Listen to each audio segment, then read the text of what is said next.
Hello guys, welcome to Random on Norm. In today's video, I'm going to be showing you guys the aftermath of the snowstorm that we had yesterday. We had a ton of snow. And if you haven't seen the video that I posted up yesterday on my channel, well, I went in the midst of a blizzard and it wasn't very fun. But anyway, this is the aftermath and I hope you guys enjoy it.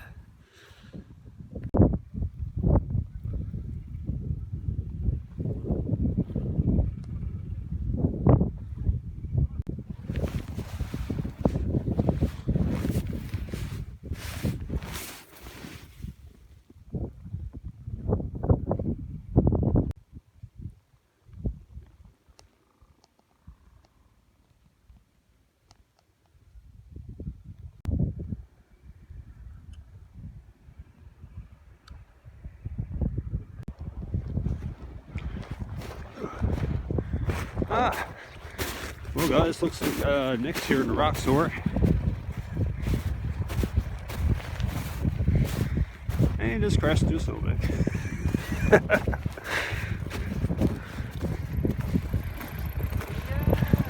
Oh, you know, just making a video showing the aftermath of the storm. Oh yeah? Yeah. This way you're all souped up for the cold temperatures. My hand there was half freezing, they're holding the phone here. I was gonna run down to Charlie's and make around and make sure everybody got dug out alright. Oh yeah, well Jimmy was down here giving me a hand there this morning. Yeah. I'm only just getting out. Really? I don't know if your mother said I called to see if you guys got out. I would have. Yeah, I gave you a couple calls back there, but no answer. I was on my way down, I'd say. Yeah. This by? Yeah, so like I said, don't know if he wants to hop in and go for Sure. a run. I think it will. On or not.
Yeah, get a little bit more heat in here, I guess. You know, Crank the heat up. There you go. Full heater engaged.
So, in turn, we're not doing this. No. Definitely not plowed yet. Well guys, that's it for the video. Hope you all enjoyed it. Yeah, I wasn't expecting this to be a Roxor video, to be honest. Next show to nowhere with Roxor, of course. And had to film that. This is an awesome break. And I'm very cold right now, so That's why I'm going to end the video, and it's getting dark. So yeah, I hope you all liked the video. If you did, hit that like button. And if you're new to the channel, make sure you subscribe. Hit that bell icon up above so you don't miss another random unknown video. And check out my Twitter, Instagram, and Facebook pages. And I'll be seeing you guys in the next video. So long, and have a great day, everybody. Peace out. Man, it's so cold right now. Whoa.